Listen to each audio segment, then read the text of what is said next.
Mike. Toronto. VK on the beat. Check.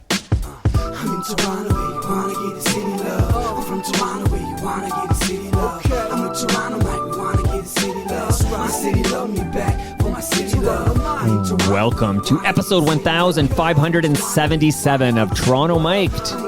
Proudly brought to you by Great Lakes Brewery, a fiercely independent craft brewery who believes in supporting communities, good times, and brewing amazing beer. Order online for free local home delivery in the GTA. Palma Pasta. Enjoy the taste of fresh, homemade Italian pasta and entrees from Palma Pasta in Mississauga and Oakville. The Advantaged Investor Podcast from Raymond James Canada. Learn how to plan, invest, and live smarter. Season 7 of Yes, We Are Open, an award-winning podcast, unlike this one, from Moneris, hosted by FOTM Al Grego. RecycleMyElectronics.ca. Committing to our planet's future means properly recycling our electronics of the past. And Ridley Funeral Home, pillars of the community since 1921. Today, returning to Toronto Mic'd is Rob Del Mundo. Choo-choo-choo-choo-choo. Rob, how you doing, buddy? Pretty good, Mike. Thanks for having me. Before I press record, I noted you're wearing a Toronto Argonauts Grey Cup champion hoodie. I am. And that was is that our most recent Grey Cup 2022? That would be the most recent one. Yeah, we were supposed to repeat last year, but then those pesky Alouettes got in the way right here in our own barn. So, now we got to go to their barn, and hopefully they're not in our way once again. Yeah, revenge is a dish best served cold, I believe. But okay, that's a Klingon proverb. I think I learned that from a Tarantino movie. But okay, go Argos. Go Argos. Okay, and are you a lifelong Argo fan? Absolutely, sir. Okay, good. We need more of them. I know Bob Willette's a big Argo fan, and I'm one of those guys, like, I can get into it. Like, I'm not anti-Argos, like some sports fans in this market are like, NFL or bust. Oh, that amateur hour Argos thing, like, you know, they'd be happier if it disappeared. I'm not one of those guys. I root for the CFL. Absolutely. I mean, I don't understand the mindset that you can't like both leagues. I mean, there's some people who love the NFL. There's some people who love the CFL. I love both. The two don't have to necessarily conflict with each other. And I don't watch the Argos as religiously, partly because it's hard to keep track in summer, especially which day of the week it's on, whereas NFL is like Sunday, Monday clockwork. But no, I will root for the Argos any day of the week. I see our Doug Flutie bobblehead over there. I've got one too. Doug Flutie, big Trump fan. Yep. See, have you noticed all of our heroes are Trump fans? So it turns out, you know, if you're a Bobby Orr fan, oh, he's a big Trump fan. If you're a Jack Nicklaus fan, oh, he's a big Trump fan. If you're a Wayne Gretzky fan, it turns out Gretzky and his family are hanging out at Mar-a-Lago on election night. Like, basically, all your heroes are Trumpers. It's unfortunate. I'm pretty sure John Elway is in there somewhere too. But anyway, right. It's but shout out to Doug Flutie, who gave me a lot of great memories. You know, yeah, we're not all perfect, right, Rob?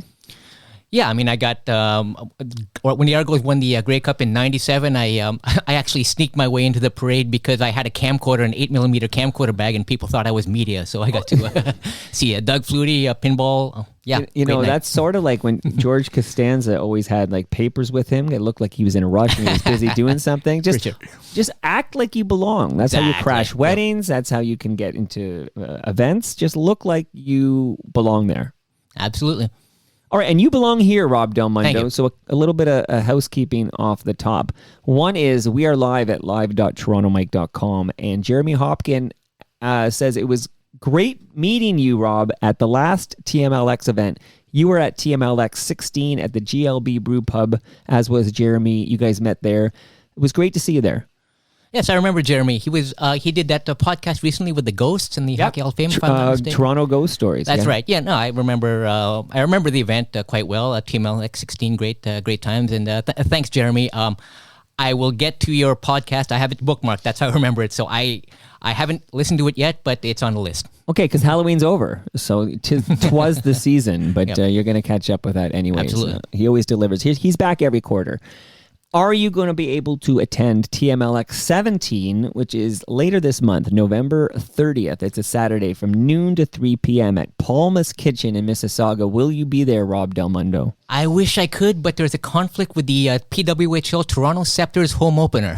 I had it bookmarked, and I've been to. So the home opener is at the same time as TMLX 17? It's a 2 p.m. start at that. Now they're playing at Coca-Cola Coliseum, so they've upgraded from the Mattamy Center. Right. And I've been covering the league for so long. I could text Jana Hefford right now and ask her to remove the game. She'd probably laugh at me. But no, do it. If you don't, I will. So we'll talk more about this women's hockey league shortly. But yeah, now I wish I could be there. I've been to the previous two. It's a great event. Palma Pasta, go GLB, Palma Pasta. go. So look, you have a story to tell, and I'm going to help you tell it. I'm very excited you're back. This is your debut in the basement, though, because last time you came over for episode 911. Yes. Outside in the backyard during COVID times. September 2021, so we were just getting out of COVID, but yeah. But I haven't done backyard episodes in a while, so there was a period of time I did a bunch because we weren't allowed down here, and you were in that bunch, and I'll be interested afterwards how you compare the experiences. Okay. And you'll be honest with me, right? Basement or backyard, you got to make a choice. We'll find out later, everybody. Stay tuned. Okay, so how do you know Kevin Shea? Kevin and I go back almost 20, 25 years through the Society for International Hockey Research, a bunch of hockey enthusiasts, historians, and I met him through that particular organization. And as it turned out, he was a season ticket holder, still is a season ticket holder, and then he's got a whole bunch of books come out. The first one he wrote would have been the one he did with Tommy Smythe, if I'm not mistaken, called Center Ice. And through Sir, and because of his presence around the then known as Air Canada Center, and I'd see him at games all the time, and then we just got to corresponding, and then I got to know him really well. I'm not sure there's a nicer guy on the planet than Kevin Shea, but if there is, his name is Rob Del Mundo. I'm not sure about that, but thanks for the compliment. But no, Kevin's top He's a sweetheart. Yeah, absolutely. He's a sweetheart. So Kevin Shea's been over several times. He's been in the basement, and his most recent visit, he came over and told some great stories, as always, and we talked about his book that he self-published for friends and family members. He called his book 50 Grades of Shea, which is a great title, right? Absolutely. And you borrowed that book from me. Yeah, actually, was it called 100 Grades of Shea? Oh, is it 100 Shade? Okay. Well, because he turned 100, right? Yeah. You only give him half the credit. Come on, dude. But yeah. Oh, I like my title better. He should have done Volume 1, Volume 2, 50 Grades of Shea. Okay, 100 Grades of Shea. My apologies to Kevin Shea. So this is not something you can go buy at Indigo or buy on Amazon or even whatever. He literally he self-published this book of stories, and he gave them to, I think, 100 closest friends and family members, but I got a copy. I think I was number 99, just like the great one at Mar-a-Lago there. So now Wilf Paymont, Wayne Gretzky? Okay. Yeah, Wilf Paymont. So yes, shout out to Wilf Paymont, last Maple Leaf to wear number 99. So you borrowed this book from me. Yes, that was at TMLX 15 when we celebrated your birthday at GLB. Okay, my big 5-0. Okay, see, it's all I'm telling a story here. So you borrowed that book from me. So where in the process did you read that book and say, I want to do what Kevin did? I like this idea. Like, tell me how you came up with the idea for something unpredictable. Yeah. So thanks for the loaner, and it was late June. Oh, that wasn't free. You owe me $10 for that. Okay, we'll negotiate. But it was late June. So over the course of the early part of that summer, July, I was enthralled with Kevin's stories, a lot of which I already knew because he'd either shared them on Facebook or he actually shared. He used to write a hockey column called The Fan for All Seasons, and early 2000s, he asked me with my website at the time, tmlfans.ca, we still have it, just not a lot of content, to host his column, A Fan for All Seasons. So let's say he's got 100 stories in there. So I was familiar with maybe about 20, 25 of them, but the other 75 I was very much interested. And it just became a labor of love. It said, could I do something similar? Maybe not 100 stories, but with the big 55 milestone coming up. So what day is that 55th birthday? That would be November 18th. That's a week from Monday. Okay. Yep. Wow. Okay. So you said, I'm turning 55. Yep. And you're like, 55 saves lives. That's what you're thinking here. Or no, you're thinking, I can't drive 55 or one or the other. But pick your 55 of choice, but you're turning 55 Yes. and you said, hey, I'm going to write a book inspired by Kevin Shea's 100 Grades of Shea. I'm going to write a book myself. So you decided to write a book. I did. I started with a couple chapters just to see if it was sustainable, to see if I could do it. But long story short, you just pretty much summed it up right there. And in terms of the title, well, we can get into the title later. Okay, well, let's talk about the title. The Yep. title is Something Unpredictable, and all I can think of is a Green Day lyric from Good Gee, Riddance. How figured. A good riddance, open bracket, time of your life, close bracket, like you did with that. That's a parentheses jam. Parentheses jam, yeah. Yeah. So is that basically you took something unpredictable from the Green Day lyric? Yes, it was. I tried to play off something like 55, like you were saying, like Can't Drive 55. Freedom 55 was at the bottom of the list. There was no way I was going to call it. But most recently, a bunch of runners and I, we went to Corning, New York recently to run the Wine Glass half marathon or marathon. And at that event, we all stayed at the YMCA near Corning. And my buddy Mark and I brought our guitars. So we're singing around the campfire. So this is back in October. So a month ago at this time, the book didn't have a title, and I couldn't work 55 into it. But one of the songs that we're singing around the campfire among the guys and girls was Time of Your Life. And my buddy Andy sent the video to the group chat. And I was like, oh my gosh, the book's, I should be releasing it in November. I still don't have a title yet. Something unpredictable. What a metaphor for life. You know, you think your life's going to go one way, a straight line, and it's all these twists and turns, but that's how it came about. Well, we'll discuss here in this chat like where you thought your life was going and where it went with these twists and turns. Yep. But this is available in PDF only, right? Correct. So you wrote this book, although I saw you have a book with you that's not PDF. What is this book you have? It is. Well, it's a copy of it's a PDF copy of the book that's Surlock's bound. So anybody, I mean, can walk into any Staples and Right. You can print your own book. Print your own book, and you printed a book. Okay. Is that the camera right there? But there we go. Yeah, something. Okay. So, 55 stories in honor of you turning 55. Yes. But what I really like about this story, and I by the way, I've read it and it's great, and we're gonna talk about quite a bit of it here. But you're always interested in giving back. Like you're like, I don't want money for this book. You want to benefit charities. Please elaborate on that. How is this book, Something Unpredictable, going to help charities? Yeah, it's a great question. Initially, it was going thank to you very much. Honestly, you know what? You warm me up. You've done this for quite a while. I don't get enough. That's a great questions. You know, I've done 1577. Okay, you're 15. You were 911. That was an emergency. Hey-o. 1577 now. So there's been a few episodes since your last visit. And I don't hear that often enough. What a great question. So you've got me putty in your hand. Please continue. Yeah. Originally, I hadn't even thought about the idea. It was going to be more of an ego boost during the month of November when I would be turning 55 and just make it available to anyone who would be interested in a copy. Just send me a note on social media, post your favorite memory of me, etc. And then I was telling my good friend Patricia, who we were going to a Blue Jays game together back in July, and I mentioned to her what I was doing, and she said, well, why don't you make the link available, but have a charitable component to it and say, make the link available to anyone who pledges a donation for, it doesn't matter who it is, it's which charity. I'm sure many charities can benefit. And I said, that's a fantastic idea. And that's how that came about. So as fast forward to present day, I made it available on Monday, I believe. And I've gotten a few responses back with all various charities that people are pledging to. But yeah, I mean, it's all on the honor system. I'm not checking for receipts, but if you're here, no receipt required. No receipt required. Who would lie about that, right? Like, Absolutely. oh, I just gave some money to the Canada Cancer Society, the Human Fund. I feel like George Costanza would be making a donation to the Human Fund just to get that PDF. So let's be very, very clear to anyone listening right now. If they would like a copy of this book, PDF only, no Kindle e-reader format coming, no plans to distributed in retail stores, right? It's PDF only. Yes. If you want a copy of Something Unpredictable, give us the exact steps. Like, assume my listenership has an IQ of approximately 80, okay? So let's Still better than mine. Well, you know what? You're bringing down the average, Rob. I'll be honest with you with that one. But, then Jeremy brings it up, so it all evens out. But how exactly do I get that PDF copy of Something Unpredictable? Yeah, just tweet me at Rob_Del Mundo on Twitter. Let's not call it by that other platform name, but just message me there, and I'll. But you're I'll still provide you there, links I to- noticed. So I am. Elon Musk, who bought it, years ago, shout out to FOTM Cam Gordon.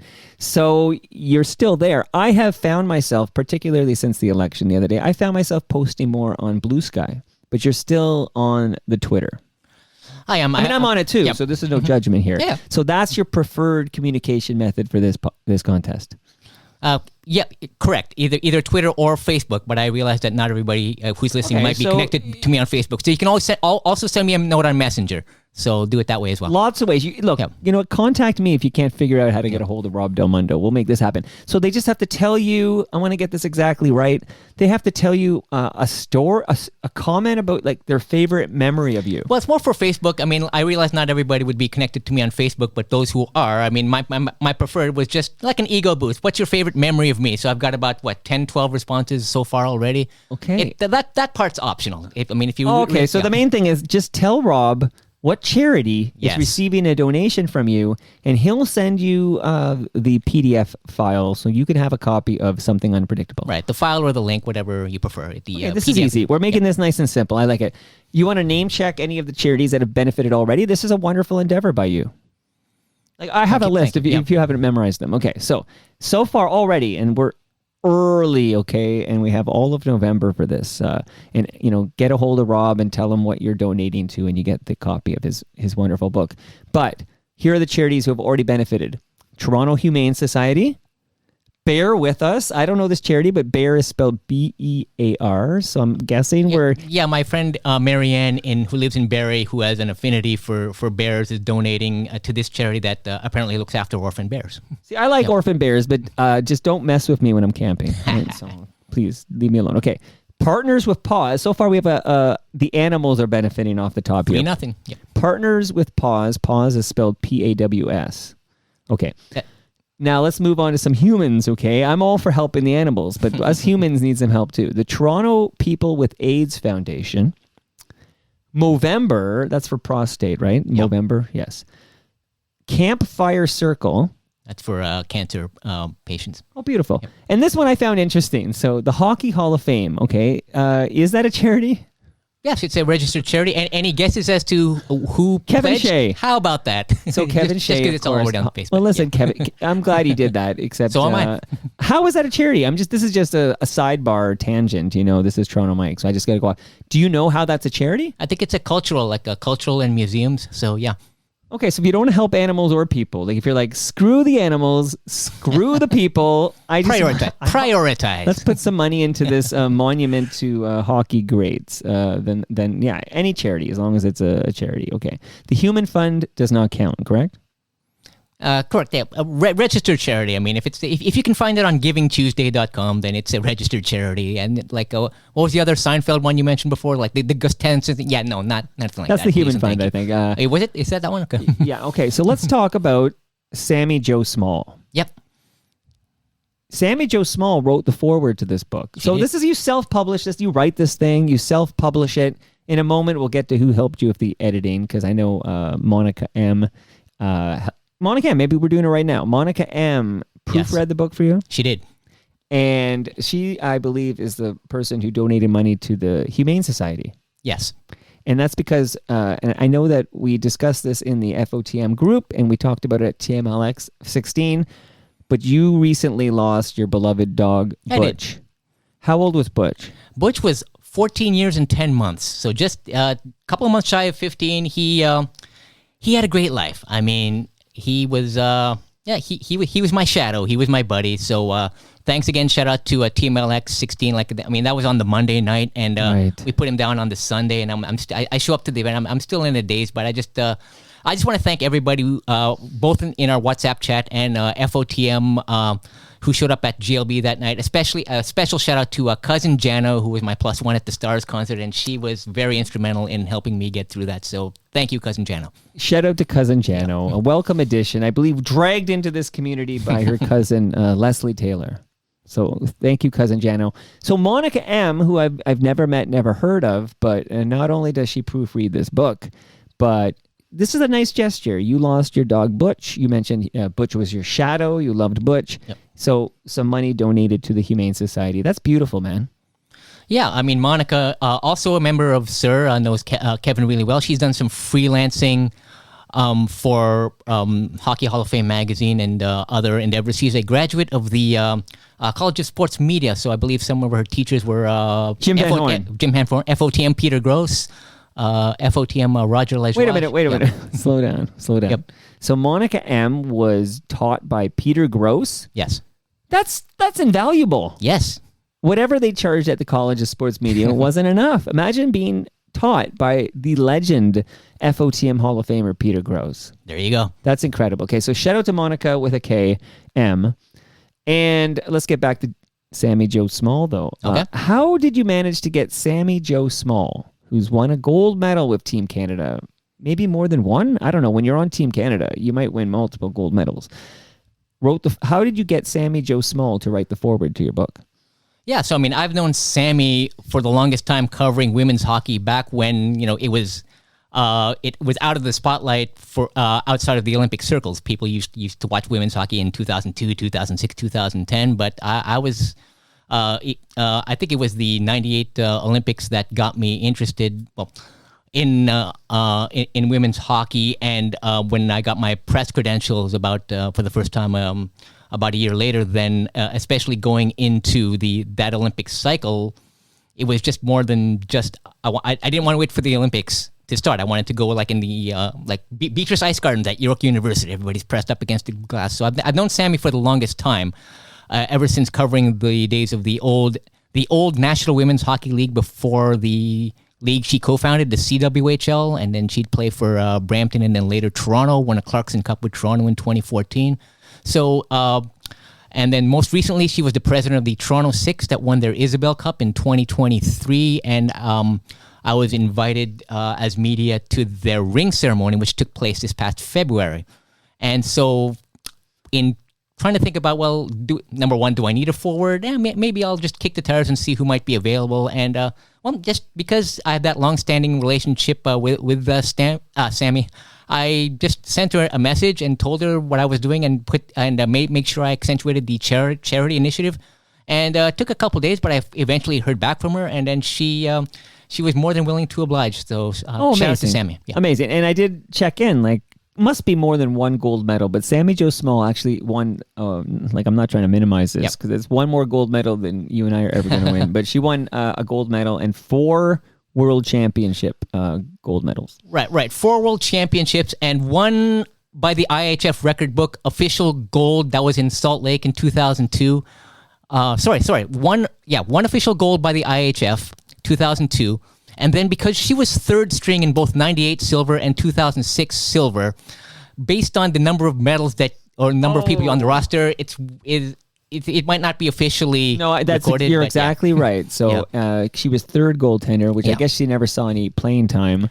And they're not counting that because she was backing up Kim St. Pierre. It gets very tricky. And then, which she outlines in her wonderful back of the role I played, which she released during the pandemic back in 2020. So, again, shout out to Sammy. I can't be more grateful. But, Olympic champion writing the forward for your book. Hey, that makes me feel good. Well, you should feel good. And again, this is all benefiting charity, and I just love that you're doing this. So let's use this opportunity to go dive in a little bit deeper into women's hockey for a minute. So you're a big women's hockey booster. Yes. What do you think of the Toronto PWHL nickname Scepter? It's awkward. Can you spell it? I believe it's SCEPTRES. Let's do it again. I think you missed one. Okay, I'll try it again. SCEP. Yes. T. Yeah.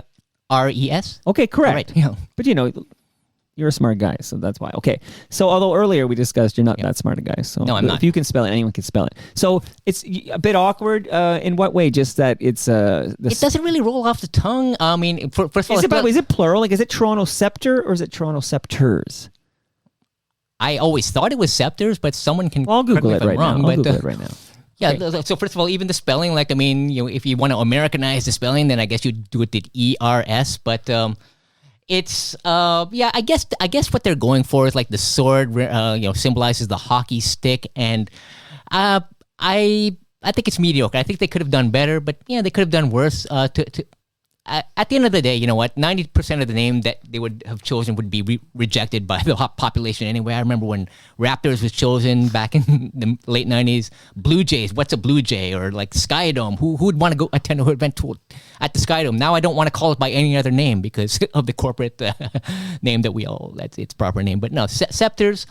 And there's definitely an S on Scepters, just Yeah. to clarify. It's Scepters Yeah. with an S at the end. Do you think because, you stylize it as TS, right? Is there any attempt to cash in on the Taylor Swift phenomenon?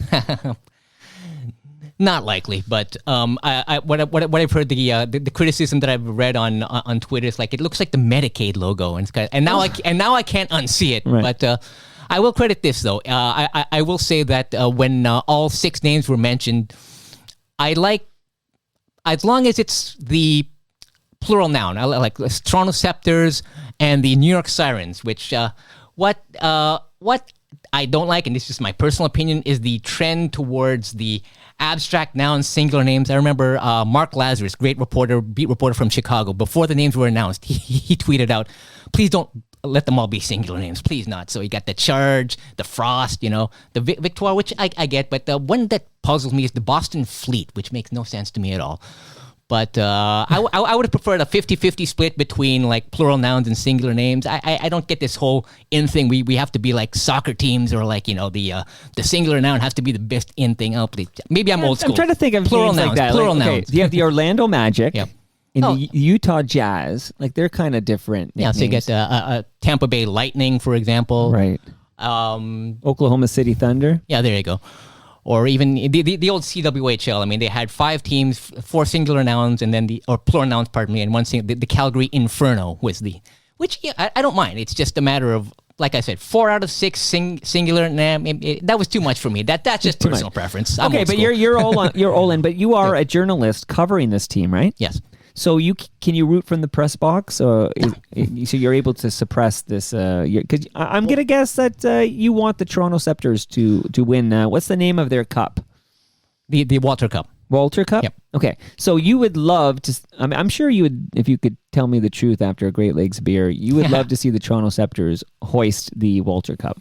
Absolutely. Just like I was happy for the Toronto Furies, a team on which Sammy Jost played and Tess Bonhomme played back in 2014 when they won the Clarkson Cup. But am I able to Named after David Clarkson, of course.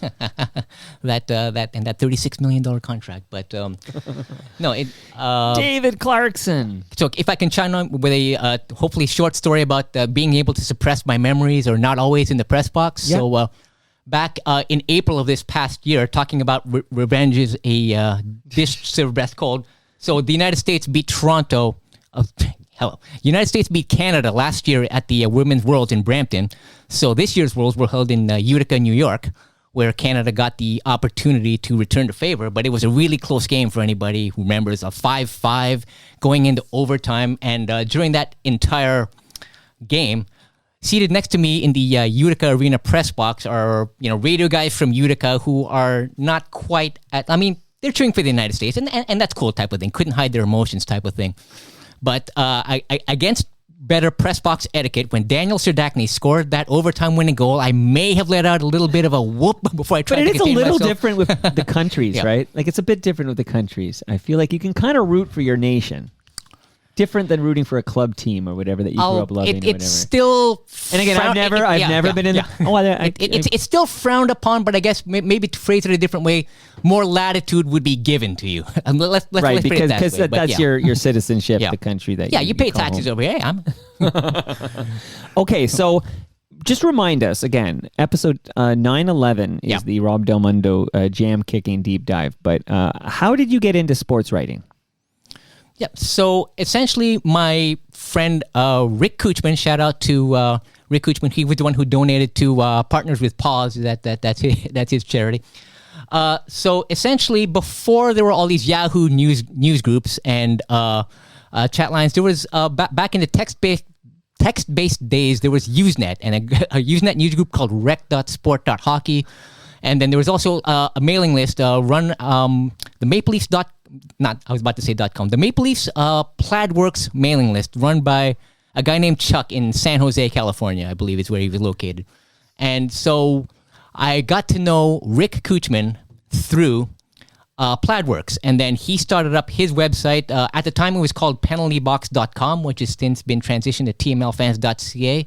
And so Rick liked my posts. I mean, he knew I was knowledgeable about the game and vice versa. I knew he was very knowledgeable. What I didn't know was that journalist Stan Fischler, based out of New York City, has a whole bunch of reporters working for him, and that Rick was Stan's guy covering the games out of Maple Leaf Gardens. And Rick's family is very young at the time. He would have been like in his mid-20s, and he was stepping down. And he was commuting from Guelph, so quite the haul to do 40 games a year from Guelph, Ontario, to commute into Toronto to Maple Leaf Gardens. So coincidentally, as we were transitioning from Maple Leaf Gardens to Scotiabank Arena, or I guess at the time it was Air Canada Center. We have to bow down to the proper corporate overlord.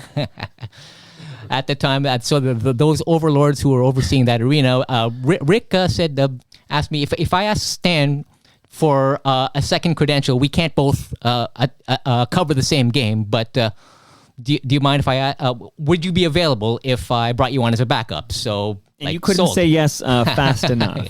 There, the doors open for you right there. Yes, they did. And you walked right in, and you're still there. I'm still here.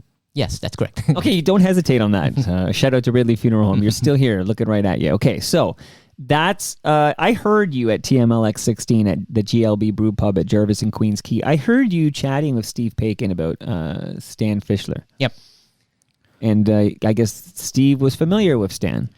Steve was more familiar with Stan, yes. We didn't talk so much about Stan, the journalist himself. We got more into a discussion about old school style defensemen and defensive defensemen. So I offered my opinions that, I mean, I'm more of the, like in voting for the Norris Trophy. I mean, I like I like the defensive defenseman who's prioritizing in terms of offense. And if I can cite an example, I mean, Evan Bouchard. Everybody loves to see what Evan Bouchard is doing for the Edmonton Oilers, et cetera, et cetera. And I was telling Steve, I have a personal bias against Evan Bouchard because, number one, he's useless in his own end, and it's not just me saying that. It's Oilers fans saying, my gosh, Evan Bouchard, looks so lost in his own zone.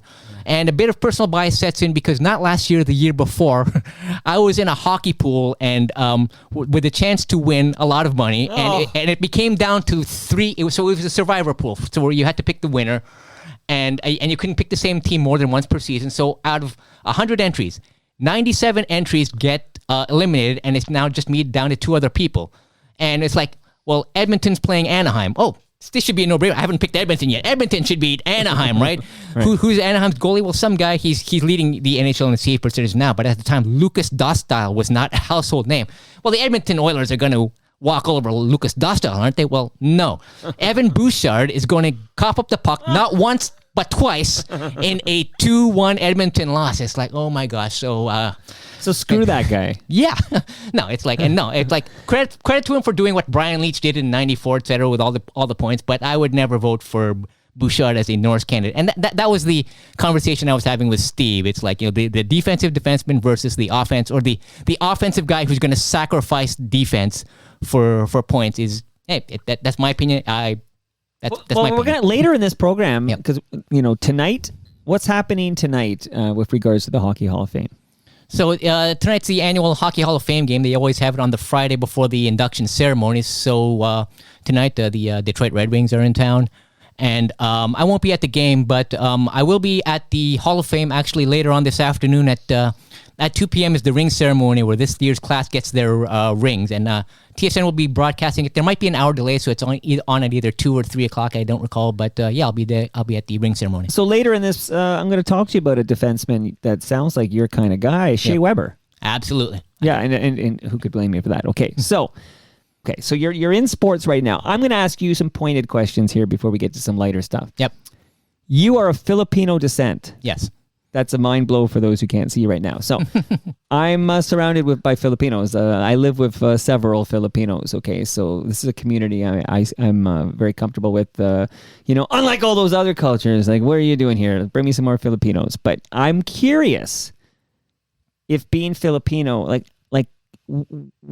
have you how many role models in the world of hockey media do you see that aren't white, let alone of Asian descent. Like, I am curious whether you ever were able to envision yourself working in sports media, covering hockey in this country of Canada as a man of Filipino descent.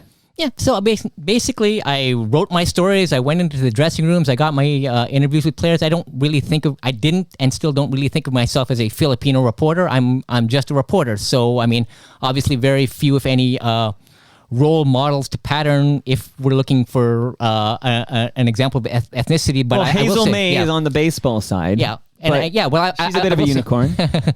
I will say that when I tweeted out back in February 2021 that we had lost my dad, of the 350 or so tweets in response, all great people, offering their condolences. Two of them included Filipino reporters Hazel May and Nikki Reyes, who both... Two FOTMs. There you go. So, yeah, I mean... It's just, everybody's condolences there, of course, are appreciated, but it was just more for to bring it back to your But question. neither hockey people, no, right? Like, so I'm because hockey. One of the criticisms against hockey is it's awfully white. It is, and there's very few. I mean, it's like you've got even current day. I mean, so Matt Dumba is part Filipino. The Robertson brothers, Jason and Nicholas, are part Filipino. And but yeah, very few role models. But I just at the end of the day, I mean, I look at players as hockey players. I don't look at Nick Robertson as a Filipino hockey player. I look at him as a third or fourth line left winger who's very fragile, who might get 10, 12 goals a year, and who isn't his brother. So I mean, if you're you never saw your being a man of color. You never saw that as something that might impede your growth and progress covering hockey in this country. No, I did not. Okay, because now I'm gonna, the tough questions are here because I was reading your fine book. Thank you. Which anyone listening can get a copy of if they donate to charity and let you know. And the book, of course, is called Something Unpredictable. And I'm reading about, and I feel I suffer from this in some regard, and I would love to have a little chat with you about imposter syndrome. Okay. Do you, Rob Del Mundo, feel you suffer from imposter syndrome? Every day, sir. Well, can we pull at those threads for a moment Sure. here for those who aren't familiar? So what exactly is imposter syndrome, and in what way do you feel your reflection of this?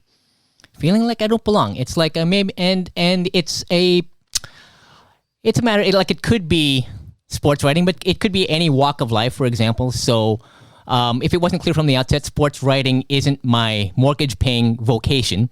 I mean, I'm an IT guy at the bank. That's where... Well, it's not clear. So, okay, so Yeah. that's definitely not clear. Okay. I've never asked this question. I'm not going to go up to some sports writer and say, but what do you do for money? Yeah. What do I do for money? I work at... at a bank. I work for a bank. I work for Scotiabank. I'm an IT guy. Okay. Sorry, this is not a Scotiabank household. Get out of my basement. I'll just take my beer and lasagna and run then. You've got the arena, for goodness sakes. What more do you want there? Okay. So you pay your bills by working in IT for one of our big banks. Yes. But as a side hustle passion project of sorts, you cover hockey and you are a sports media journalist in this country. That's correct. So is the imposter syndrome on that side of the coin? Because you don't have imposter syndrome. Do you have imposter syndrome when it comes to working IT for a bank? Again, it's not Is necessarily... it everything? I'm Yes, curious, man. Yes, it's everything. So, for example, at the bank, it's because it's a double-edged sword in that I'm very fortunate to have been able to turn my passion, hockey sports writing, as a side hustle. However, I've done it by sacrificing my IT career, so or at least progression in my IT career. So I mean, right now I'm kind of like middle, sort of like one level below middle management. I could have been there higher, sure, but I spend a lot of my free time. You chose happiness. I chose happiness, and the double-edged sword comes into play where, okay, I'm not a beat writer. I don't cover the team on a regular basis, and all of my colleagues know that. Well, there's the inclination to not maybe take me as seriously. Well, I'm not going to be the guy that gets the scoop. I'm not there at the game day skates because I have to work at my IT job. So it's a matter of, it's like you can't be I'm a David fence sitter. Alter. So I think it's just a matter of. I think I'm reading between the lines. So is it that okay? So you got the job that pays the bills, and then you got the side hustle passion job that makes you happy. but you're not all in on either side, Yes. right? Like, so you feel like you're not giving your all to the IT part that might, buy you I don't know, what do you want, a nicer bicycle? I always wonder, someone said, hey, here's $1 million. I'm like, okay, what am I doing with this $1 million? Am I buying a nicer bicycle? You know what I mean? Anyway, everybody's got different tastes or whatever. But back to you, Rob. Enough about me. I didn't write a book. Yeah, no, sure. It's I barely read a book. Yeah, it's a good question. So yeah. So there we go, you're not all in on that side, and you're not all in on this because, like you said, you're not David Alter, who's basically betting on himself, and he's going hard on that. Do you ever wish sometimes, I wish I were David Alter? No, I mean, David's a great friend. David's a great friend. David's a FOT. I mean, I've known David forever. Like, and I'm not using this specific. Maybe just the fact that David might be the only non-Rogers person who travels with the team and goes to every Leafs game. Am I out to lunch on that? You might be right. I mean, especially, and that might include Rogers people for all I know. Go ahead. Yep. Here we are. This is the David Alter show. So the man does state on the record that U2's Discotheque is not just the greatest U2 song of all time, but it's the greatest song of all time. And as a guy who fancies himself a pretty strong casual U2 fan, I find that offensive. That's offensive. I don't know. I know David's a huge U2 fan, as am I. I'm not as huge a U2 fan as David is, but no, Discotheque, no. I mean, it's the height of their career. I think we may have talked about this last time I was here, episode 9/11, Joshua Tree in 1987. Right. Yeah, I mean, 87 or 91, Actung Baby. I think I mean, ever since Pop Martin, Zooropa, it's kind of like, no, please. Like, I mean, the same band that wrote Sunday Bloody Sunday can't be the same band that wrote Lemon. That's no, come on. But right, that's like, my opinion. Yeah, it's to me, it's like you start to believe your own hype or whatever at that point in your career. Okay, so enough about David Alter. But do you ever wish you went all in, put all your chips on, I'm going to write about sports for a living? Once in a while, or maybe not even writing, but maybe even broadcasting. So, like, I mean, to expand it, like maybe not necessarily pen and paper, but what if I was behind the mic, like I don't think a guy like Arash Madani from Sportsnet, what he does with the hockey football, on air guy. But I mean, those opportunities are far and few in between, and I might not be the most photogenic guy for TV anyway. But, have you seen some of the guys working in Canadian sports media? Are you serious right now? Are you serious? Now I will say I do worry. Now I know shout out to Rusty, who have a great song on flute called Misogyny. But I do worry for women in sports media in that, Christine Simpson got told your services are no longer required. She's also an FOTM.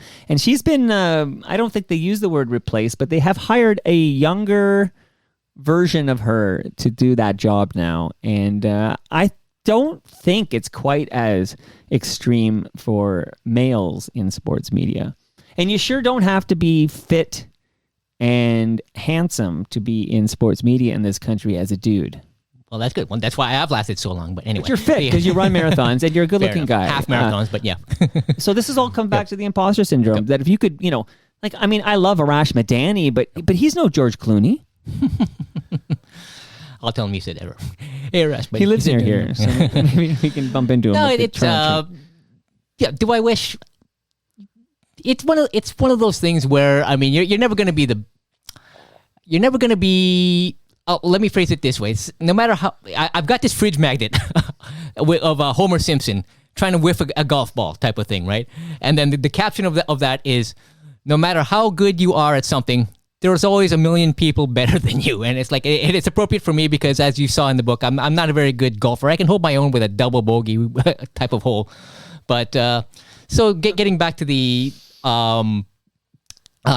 imposter syndrome. I guess when like I said, because I'm sort of caught in between the two vocations, I find myself, because I'm not all in on either side, and eventually someone's gonna know something more than me. I guess when it comes down to it, I wish I could feel less uncomfortable in a scenario where I don't have the quick answer right now, even though I should. What time is the Argos game tomorrow? Well, if you were up on your sport, you should know this stuff. You should know this at the back of your hand, blah, blah, blah. But it's like, I'm not saying that's an example of imposter syndrome, but in any walk of life, whether it's sports media, whether it's my day job or anything else. It sounds like you're not sure you're good enough to be where you're at in any aspect of your professional life. Yes, but I don't feel like that all the time. And to be clear, I mean, I'm very grateful for the opportunities in both sides, and I'm happy where I am. Hey, I own a house in Toronto, so I mean, I got to be doing something right. Can you spare a dime? Is what I'm going to ask you, brother. Can you spare a dime? You are rich. You own property in the city of Toronto? I own property in the city of Toronto, but then whether or not if you want to take a look at my mortgage statement and see how much I owe. I don't even think that matters today. Like the fact you own property in Toronto, it's like, I can see you eating the caviar and saying, I'll pass on the lasagna from Palma Pasta here. So listen, I think a lot of it is confidence, right? Like I think it's I want to take a page out of the U2 handbook. So at some point post Octung Baby, they bought their own hype sort of deal. Well, Bono realized he's God and that's the biggest band on earth. And then the result was a discotheque. I think you could have a shade of U2 and you yourself could decide it's time to record your discotheque. What do you mean? Like as an actual sell my average and mediocre guitar playing skills on an album? I don't know about that, sir. But no. I think you got to start to believe the hype. Like I think you're like, I'm here. Yep. How many people listening to us right now would love press credentials to cover a professional hockey team in this market? Like how? I just think I don't think you're giving yourself enough credit for the fact that you did it as a side hustle and you've accomplished some things that people who have gone all in altar style have failed to accomplish. Like, I think you should pat yourself on the back and realize as you turn 55, you've lived a life worthy of a book. How many of us can say our lives are book worthy? That's a very fair point. And thank you again for the good words. It's a great point. Thanks for the good words. And like I said, I don't feel like this all the time. I mean, like I said, at the end of the day, I read the book. I felt I could see revisiting this imposter syndrome. And again, sometimes I'm like the same way, but you're a 2-time guest on this program. Okay. How many greats out there from Randy Bachman to Gino Vanelli to Colin James wish they could get a second shot at Toronto Mic'd? Well, there you go. I guess you'd have to ask them, but my point is you're doing great work, and Thanks, the Mike. fact that, and I understand completely that if you go all in on the sports media, you kind of need to be a trust fund kid or something. Like, I think it's a high risk and it's a low paying venture, and you needed the job to pay the bills because you need to eat, you need to have a home in the city of Toronto. All these things, you don't want to risk those things by going for this sports media dream. So I think you're being very prudent here, but I don't think you give yourself enough credit for what you've accomplished on the sports media side. Like, your name is on books I've read, great books. You got the credentials. You're getting Sammy Joe Small to write a foreword to your book. You're kicking ass, buddy. Well, thank you. And if I could just add to that a little bit. So if you put my name in chatgpt.com. Oh, don't do that. Oh my gosh. Well, I wanted to, the difference between ChatGPT and Meta. So chatgpt.com, I put my name in and it said much of the same things that you were saying just now. It's like I'm a renowned sports writer covering the Maple Leafs type of thing. So respected by members of all of Canada. So I don't know about the all of Canada part, but thank you, ChatGPT. Whereas if you put my name in meta.ai, I'm apparently a film director of 4 films that I've never heard of. So I'm just going to leave it at that. You know what? Screw AI. Yeah. I'm a real I, okay? The real intelligence. I'm here to tell you, you're kicking ass. Now, thanks, Mike. So now that we've talked about the imposter syndrome, which I'm not a doctor. Like, I don't know what the treatments are, but I do believe at its core, a lot of that is just self-confidence. Like, you need to kind of look in the mirror and say, hey man, you're doing all right. You're living a lot of people's dream here. You've done a lot here. I think you got to do. I almost sound like Frank. What's his name? Al Franken. Like, you're somebody, or the Michael Jordan Al Franken. Yeah. So more hard-hitting questions here. Now that I've got you warmed up. Sure. This is going to sound a little personal. All but right. What do I care? It's my show, Rob. Okay? Alrighty. What's the furthest you've traveled to meet a woman you met online? Raleigh, North Carolina. So here's the backstory tell me the behind that. story. Yeah. So back to the Usenet news group. So rec.sport.hockey was the big one. And I had in my signature, my text-based signature at the time, tragically hip lyric. I think it was the one that says, we only agree on one thing anyway. That's what the hell is happening here. Boots or hearts? Boots or hearts. There you go. Up to here. So I'm making my post from behind my computer, and all of a sudden, this girl from North Carolina starts chatting me up, and we got to know each other and have a lot of common interests. So she was a huge Detroit Red Wings fan, huge Steve Yzerman fan, and being in remember this is before Hartford moved over there. So I'm going back to 1995. Her hometown team was the Raleigh Ice Caps of the ECHL, but she and her best friend would travel all over North Carolina or even Virginia, Roanoke to see their teams. Jeff Brubaker, a former Leaf, was the coach of, I believe he was the coach of the Greensboro Monarchs at some point. So Jeff Brubaker, number 23, Leafs enforcer. Look him up on hockeyreference.com if you're not of that vintage. But yeah. Do I even want you listening to this program if you don't remember Jeff Brubaker? So, and essentially, it's like, so fast forward to the fall of 1995, here I am, I'm just typing up this email saying, this sounds crazy, but do you want to meet in person? And my phone rings, and it's her, and she's there. Hey, I got an idea. Why don't you come to Raleigh to visit? So, that is the furthest. So it wasn't, these days, it's kind of like everybody built a profile on Match.com or Tinder or puts it into your apps, but... yeah, like I said in one of those chapters, hey, I had this online dating thing back when it was fashionable. How did that meetup? I almost called it a hookup, but that insinuates other things. How did that meetup go? Well, I mean, I saw her a couple times over the weeks and months that followed. So the meetup went okay. I mean, she was nice. She was pretty. We got along really well. Wait, nice and pretty? Yes. What more are you looking for? Was she single? Yeah, she was single. Yeah, and she spoke with a southern drawl. She was from the Carolinas, so she had that accent. It's like, let's like Delta get Burke? You some grit. Yeah, Delta Burke. Let's get you some grits. And meanwhile, I'd never heard of grits other than my cousin Vinny. But no, she went down to Carolina, and when the Red Wings played in Toronto later that year, March of '96, she came up and she saw a game with me at Maple Leaf Gardens, and then I think it was that year when Hartford moved to Carolina. But they played their first season out of Greensboro. And if you see the old footage, you see the old garbage taps, just like the old Minnesota Metrodome, except in Carolina, where you've got those taps at the tarps, at the Greensboro Coliseum. And she had since relocated there. Greensboro is about 2 hours west of Raleigh. And we didn't see.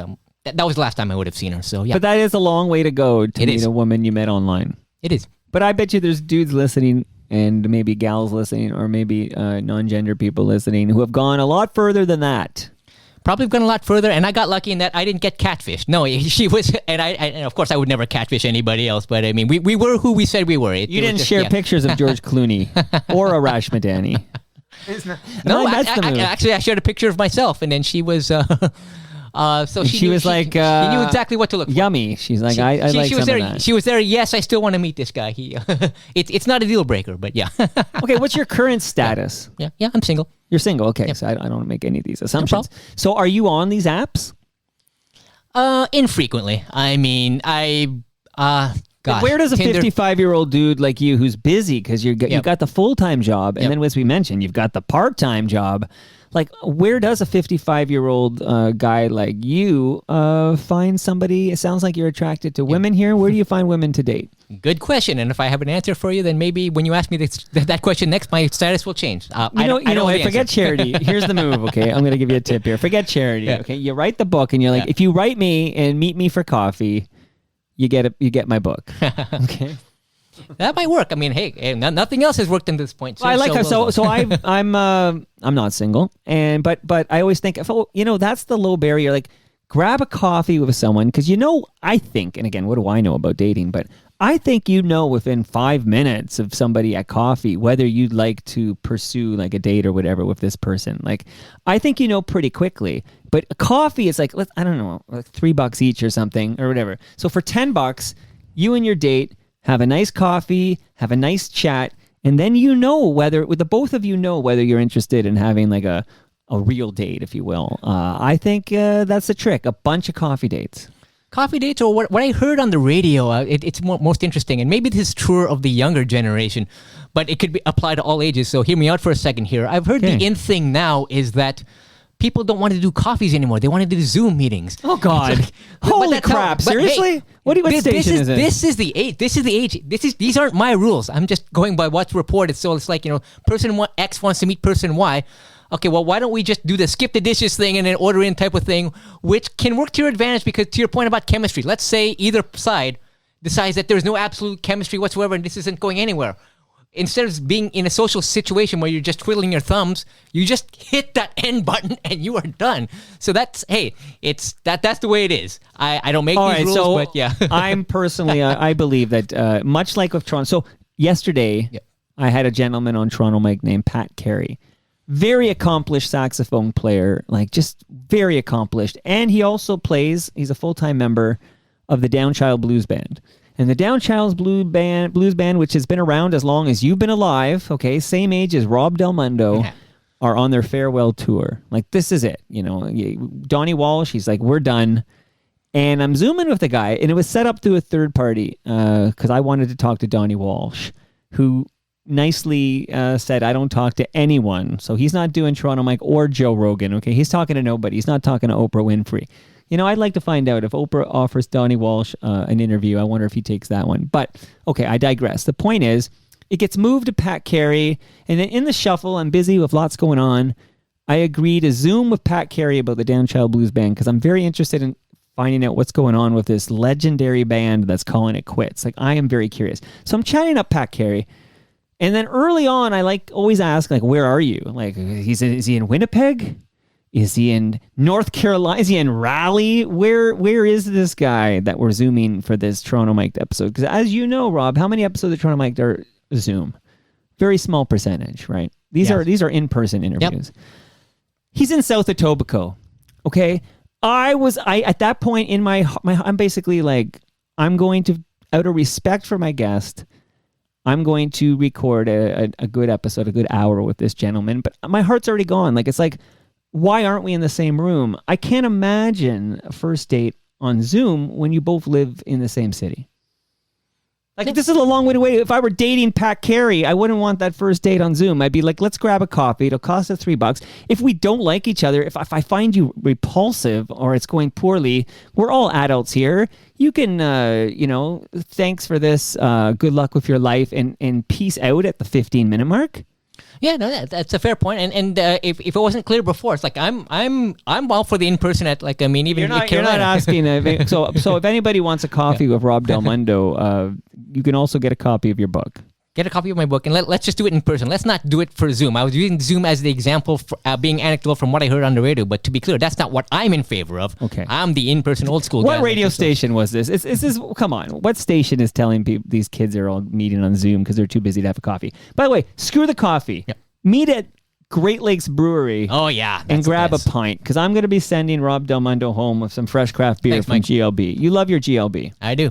In fact, episode 911 got its own chapter in your book, right? It did. You did an entire chapter dedicated to episode 911 of Toronto Mic'd when we kicked out the jams.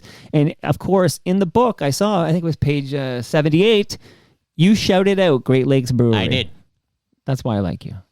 Likewise. So you got the beer, and that's a good have a pint.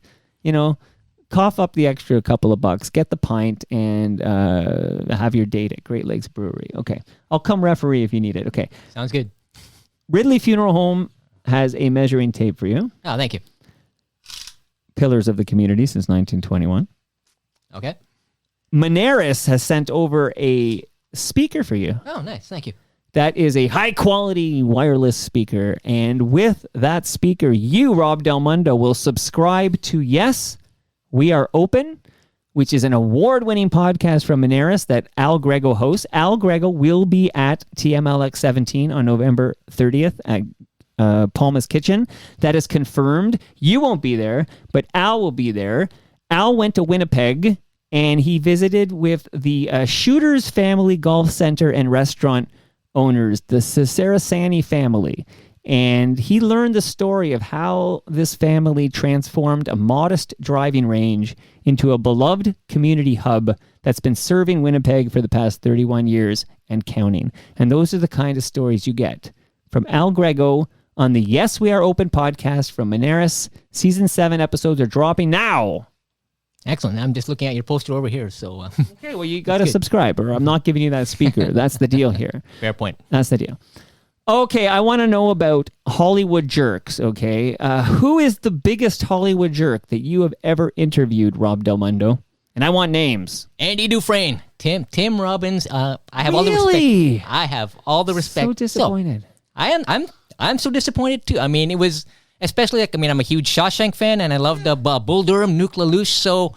So fast forward to the fall of 2007, the charity Right to Play is hosting what's called the Festival Cup at, then it was still called Air Canada Centre. So you've got a bunch of celebrities and NHLers just playing a game in support of Right to Play. So it's it's just before the preseason. Should be a great event. You know, Sundin's going to be there. Joe Thornton's going to be there. And then so on the celebrity side, we've got Jim Cuddy from Blue Rodeo, and we have, Tim Robbins, Andy Dufresne himself. Wow. So, the game's played, and then, we're all going into the dressing rooms afterwards. And, to be honest, I didn't have any preoccupied notion of going in to see Tim. I was more interested to talk to Jim, because we were I wanted to ask about his album, his collaboration with Kathleen Edwards, and recently there was a longtime DMHL referee who unfortunately had passed recently, so I wanted to get Jim's comments on that. So I was more for Jim Cuddy, and then so I'm looking around the dressing room. It looks pretty empty, and then there's Mr. Hollywood A-lister by himself, or not by himself, but he's got two TV cameramen set up waiting to talk to him. One was Claude Fague from TSN, does an interview, no problem. FOTM, Claude Fague. FOTM. Second person, she was the Rogers Community Channel. It's like a cute 20-something blonde. Hey, no problem. I mean, Tim, knock yourself out. So it's like, so he does the 2-camera interviews. Nobody else is waiting to talk to him. So it's not like a big scrum type of thing. It's not like he's got a handler saying, excuse me, he's got to go, he's got to catch the basket. No. The room is almost empty. I'm the only one waiting to talk to him. And it's like, I said, well, maybe this would be a good tidbit for the official report if I could get some quotes on, like, the charity hockey game. Did I say charity? Charity hockey game that he just played. And then so I says, hey, Tim, you got a second? Can I talk to you? And then so he's just kind of like, he must have looked at me and said, well, this guy doesn't have a camera in front of him. I can't be all smiles for a camera. So this print guy, who are you with? That's like, and he takes my press pass. Like, I've never heard of your boss. And it doesn't matter. The point is, he didn't interrogate the other 2 members before me, and I'm the only one waiting to talk to him. And it's for charity. Yeah. Just talk to this guy. And it's kind of like, so you mentioned Bob Orr's name earlier. It's like, Tim, who are your favorite hockey people, idols growing up? And he's taking forever to answer the question. I'll say, I don't know, Bobby Orr. And it's like, okay. So can you expand on that, Tim? Maybe why? Like, you can talk about maybe like the end-to-end dash that he did against the Atlanta Flames or the Detroit Red Wings type of thing. It's like he's just there. And remember, this is the condensed version, because he's taking like 10, 15 seconds to answer the question, which is an eternity type of thing. It's like, have you ever seen Bobby Orr play? You should see him play. And it's kind of like, well, Claude didn't have this much trouble with the Rogers TV woman didn't have so much trouble. He was being difficult. He was being difficult. I have no patience for you. I just, no. It's like, I'm not doing this. So it's like, like to your point, maybe I have imposter syndrome once in a while, but I have the confidence and self-respect within myself to say, I don't care who you are, you big Hollywood A-lister A-hole. That's what I called my chapter, A-lister A-hole. Right. You have me confused with somebody who gives a damn who you are. So I just... Bye, Tim. It's like that. Again, that does not take anything away from my opinion of Shawshank as a movie or his portrayal of Andy. So you didn't go home and burn your DVD copy of Shawshank Redemption? I didn't burn it, but I think I was joking with another friend of mine, saying maybe I should just burn this interview type of thing. No. Keep it for posterity someplace. Maybe look 15 years later, you look back on it and laugh. I still have it someplace, but is it audio? Yeah, it's audio only. So you got to get me that audio. Listen, Rob. If I can find it. Yeah. I've been good to you, okay? You have been. You got to get me that. I want that audio. Generous. I want the Tim Robbins tapes. That's a podcast series. Everything's trust me, we'll make it a 6-part mini-series, okay? It'll be Discovering Robbins or something. I don't know. We'll come up with a good name for that. And we'll tell the real story of Tim Robbins, the jerk. Okay, get that audio. Get that audio. That's disappointing. It is. It's like don't ever meet your heroes type of thing. Not that, like I said, not that he's my big hero, but like, and that's the whole anti-celebrity thing. That's my. I mean, when Tiff comes, I can kind of relate. So typically, because of the nature of this podcast, is I invite someone over. If they agree to come on, they're going to come. Typically, not with not yesterday, but typically you're going to come into the basement and we're going to have a chat like we're having now. So it's so much like you're so opting in for this that you really rarely, with a rare exception, you're not going to be at all a jerk because you kind of agreed to sit down with this guy for at least an hour in his basement. Like, it's a whole different vibe. But I did notice at the Joe Carter Classic when I was set up, and then suddenly I'm going up to people and everybody, these people talk to me, and I don't want to discredit anybody, but there were a couple of former Blue Jay stars that the looks I got, like they really didn't want to come on and they did come on the mic and I captured the conversations, but absolutely there was potential there, and that's a charity event. But because they're not doing that whole opt-in, right? They didn't opt in to visit your basement for an hour. You kind of ambushed them in the lobby of the golf course or whatever. So that's sort of what you did with Tim. So it's like he's there for the charity, but he never really signed up for the Rob Del Mundo one-on-one. So now the fact that he did it, I guess, is a good thing. I'm trying to help Tim out.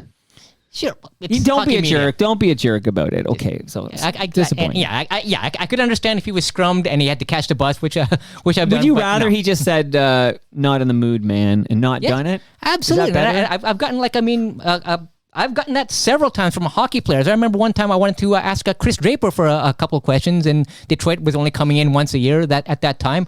And he comes into the dressing room. He has his wife and kids with him. I said, Chris, do you have a couple of minutes? He's like, I'm sorry, I don't. And it's like, and that's cool. That's fine. And It was years later, we caught up with him. It's like, hey, Chris, I was that guy. And it's like, it's all good, man. It's like, whatever. No, that's if you can't do it, just say you can't do it. Just say you can't do it. That's what I got from O-Dog. It's like, no thank you or whatever I got from O-Dog. O-Dog has brushed me off too when he was with Carolina type of thing. But if you can't do it, that's you fine. And I are in the same club. He brushed me off too. There we go. Maybe he's the Donnie Walsh of Canadian sports media. I don't do media. Who is this Donnie Walsh that he won't talk to anybody? Like, you're the leader of a band that's been around for 55 years on your farewell tour. Like, who are you? Bruce Springsteen does these lengthy interviews with Howard Stern. Who are you, Donnie Walsh, not to talk to Toronto Mic'd?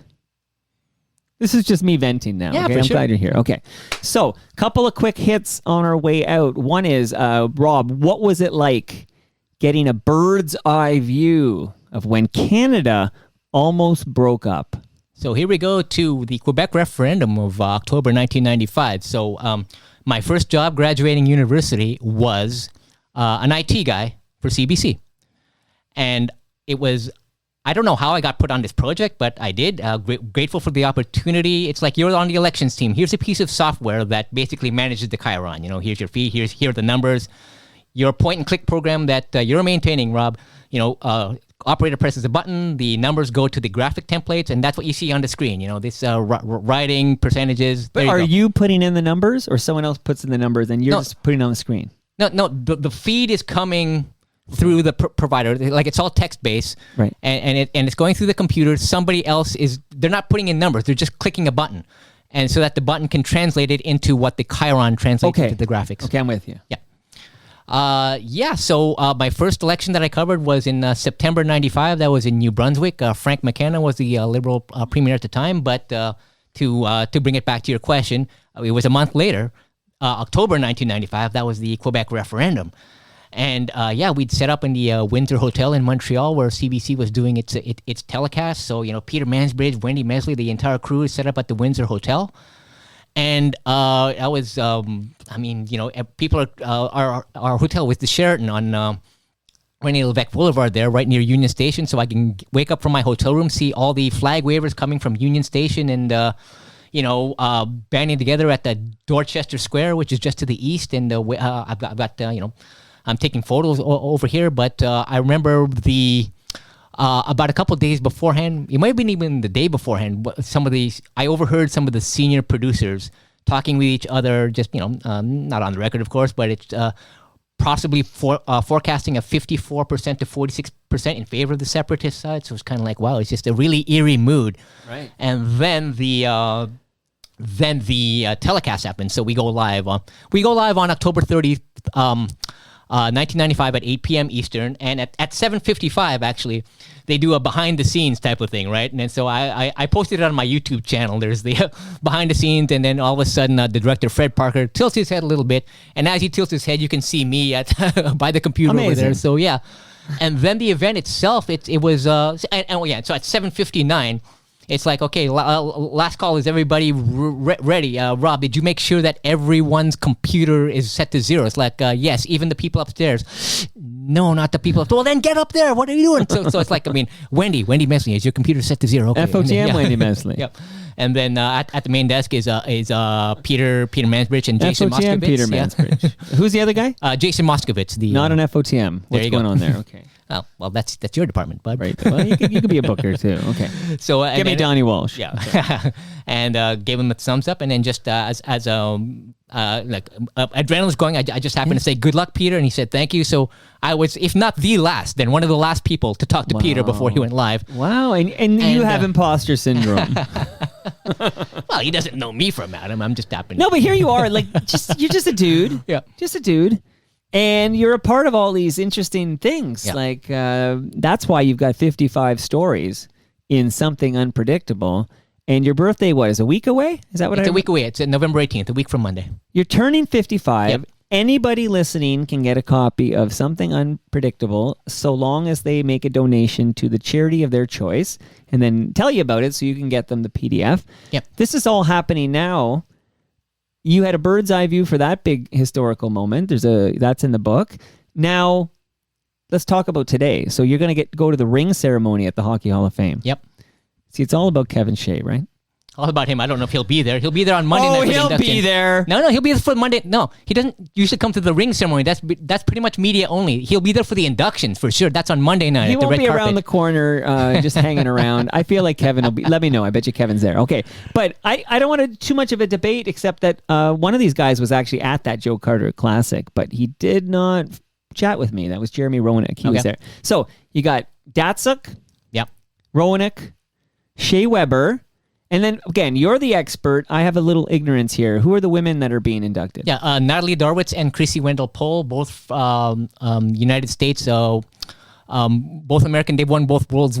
They both won at the Women's Worlds. They're Americans? Yep. That's why I don't know what's going on. Okay, but Roenick's also American. Yep. And Datsuk is Russian, right? And correct. then Weber's Canadian. Okay, Yep. so... And shout out to Colin Campbell as well. But anyway, go ahead. Of course. Okay, so Colin Campbell, right. So... Any controversy there? These are all now we get these Hall of Fame guys. I saw their entire career. I would say I can't speak to the women. My apologies, but they're American stars that won the golds. I'm sure they're more than worthy. But these three NHL guys, Datsuk, Roenick, and Weber, I would say there's no controversy, right? All three are Hall of Fame worthy. What do you say? I would say Datsuk and Weber are no-brainers. Roenick, I was kind of on the fence on. And this certainly isn't his first year of eligibility, and he's been eligible for quite some time. But in looking up Roenick's stats, he's played an All-Stars game, but never actually was named an All-Star, won an NHL award. I think he came in third in his rookie season for Calder Trophy. But I will say, if there's anything that works in his favor, it's that he put up low numbers, but in the dead puck era. Like, we're talking about like the Lou Lamoriello trap era in the late 90s and early 2000s. So it was much harder to score back then. So if Roenick's numbers look lower or are lower, then that might have worked against him. But again, Roenick was borderline for me. To me, Roenick was very good. I don't know whether or not he qualifies as excellent, but I'm happy for him. He's in. Now that we talk, because I'm just looking at the names here, I was out of the loop, but Datsuk and Weber are the no-brainers. Yep. And you're absolutely right. There's a debate to be had for Roenick, whether he should be in the Hall of Very Good or the Hall of Fame here. And I would think, what's a comparable for Roenick? Like, he was no Modano, for example, right? Like, so he's no Modano. Well, I mean, you've got that team that upset Canada in the '96 World Cup. So his contemporaries would have been like Bill Guerin, Keith Tkachuk. But neither of them are Hall of Fame worthy. That's what I mean. Right. So I mean, he didn't elevate to the level of Modano, as you were saying, but yeah, I'm just trying to go through that '96 World Cup there, or even that 2002 when we finally got the revenge in Salt Lake, but.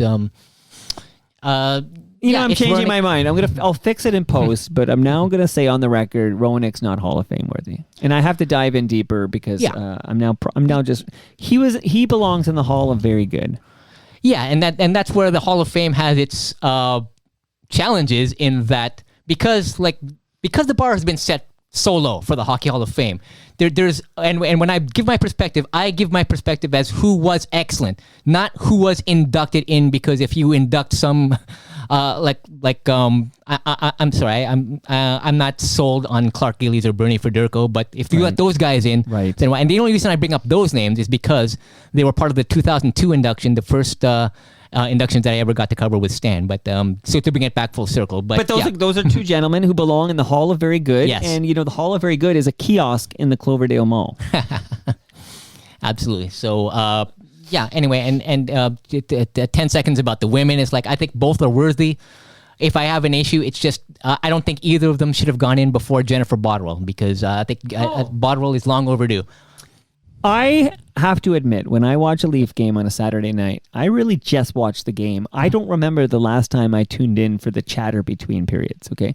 And no disrespect to everybody involved. I just go do other things, and I come back for the puck drop. That's where I'm at. Yeah, and to be clear, I'm not necessarily, it's not a commentary on the panel or Hockey Night in general. I'm just speaking solely on Jennifer Botterill's career. No, but I'm going to the fact that people have been sending me notes and stuff about, Botterill, who of course never played in the NHL, but she'll make comments about that whole code in hockey about standing up for your teammates and doing something because they did something. That whole thing where a Bieksa would be in favor of this, Botterill would speak against it, and then she would get backlash.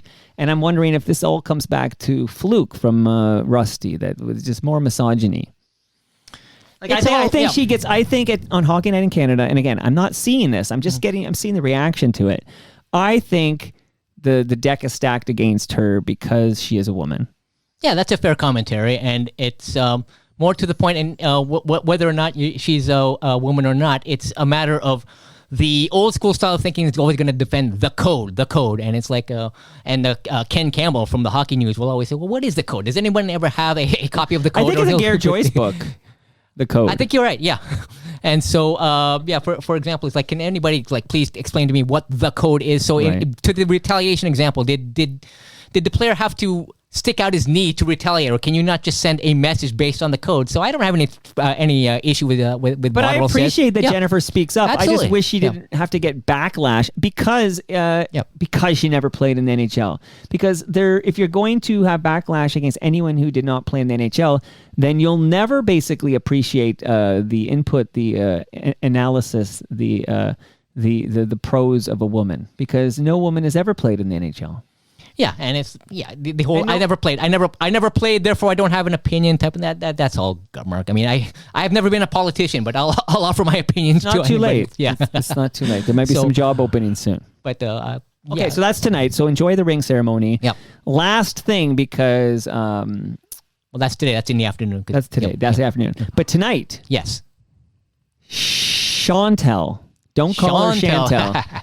I had to think. What's that guy's name? Shawn Mendes. Shawn Mendes. Chantel Kreviazuk is playing at Massey Hall tonight. Will you be there? Absolutely. I got tickets for a meet and greet, so I've got the photo when Chantel and I... Can I ask what that costs? What does it cost for you to get a meet and greet with Chantel Kreviazuk?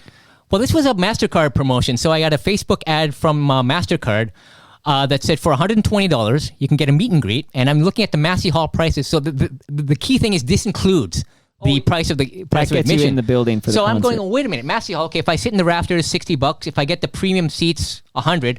But it's like paying, an extra $20 upgrade. I get a meet and greet and sound check. Yes, one please. So, it's not like her husband, Rain, and I love Our Lady Peace. But, I mean, I'll be there in Oshawa for my $120 floor seat in Oshawa. And I was kicking the tires on the meet and greet. But number one, it was out of my price range. I think it was $300 or $350. And number two, and this is more important, the meet and greet is an add-on package. The meet and greet for Our Lady Peace, Chantel's husband, does not include your admission. So I said, yeah, I'm out. Now, of course, Our Lady Peace, and I, come on. Do you know how many warm fuzzies I have for Chantel Kreviazek now after her visit? I saw that. In a moment. Like, I am like going to bat for her left, right, and center. Like, I'm all in the way I'm now all in on Bruce Springsteen after seeing him for the first time a couple of nights ago. But there's no comparing the draw of Our Lady Peace to the draw of Chantel Kreviazek. No, I'm not talking about for Rob Del Mundo. Yeah. I mean for the zeitgeist of this country. No, like, there's no comparison. But I just like, why can't I don't know, the meet and greet in as an add-on without including the price of admission. It's too rich for my blood. If somebody else can afford it, not a problem. I'm not that person. Right. So, but what endeared me to own property in Toronto. I do own property in Toronto. So, but what endeared me to tonight's event was the fact that the meet and greet with Chantel does include the price of admission. What did you call her? Chantel? Did I say you Chantel? You said Chantel. Did I? My apologies, Chantel. If you do that at the meet and greet, she'll kick your ass. She'll kick my ass. She will take you out. When you meet Chantel Kreviazek tonight, will you let her know you enjoyed her on Toronto Mic'd? For sure. And I'm even going to reintroduce myself as the guy who brought up the Ruby Tuesday question. I love this so much. Okay. Because I'm dying to know whether she has thought about me as often as I've thought about her. Okay. Find out for me tonight. And you've been a longtime fan of Chantel. You've always loved Chantel. Yeah, I mean, she's going out to promote, the tour is to promote her album, Color, Moving, and Still, which is a fantastic album. I mean, everybody remembers Before You and Dear Life. My personal favorite is a song called Eve. It's a deep cut. If you haven't heard it, do yourself a favor. Just Google Eve on Spotify or Amazon. What a voice she has. What a voice. And that's 25 years old now, that album. Yep. That's the anniversary that she's celebrating here.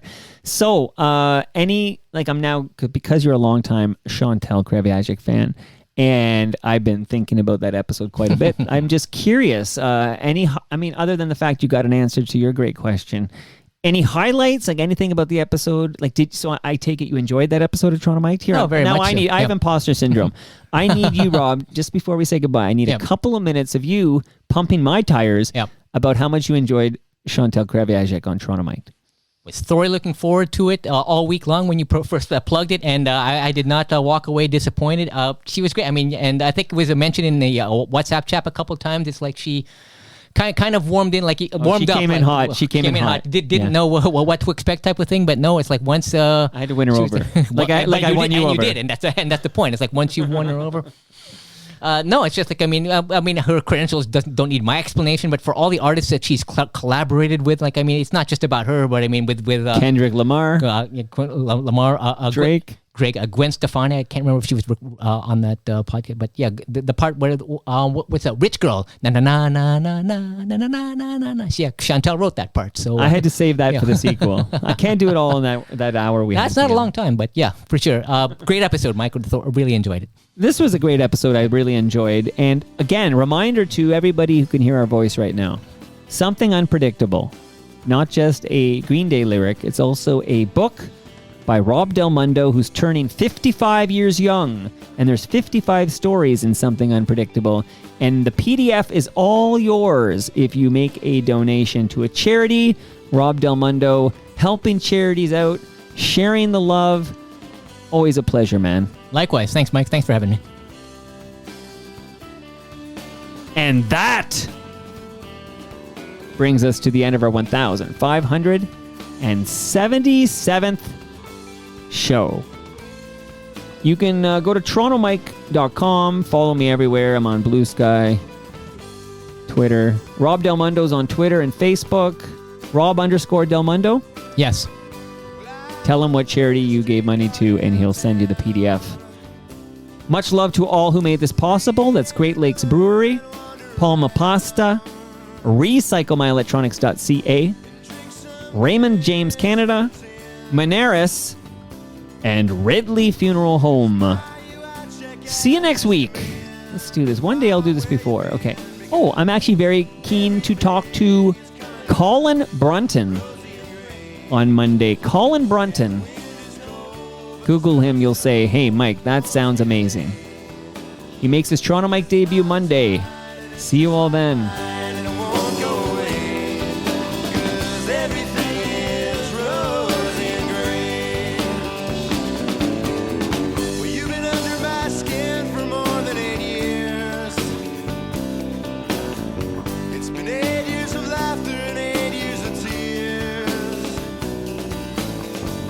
don't know what the future can hold or will do for me and you, but I'm a much better man for having known you.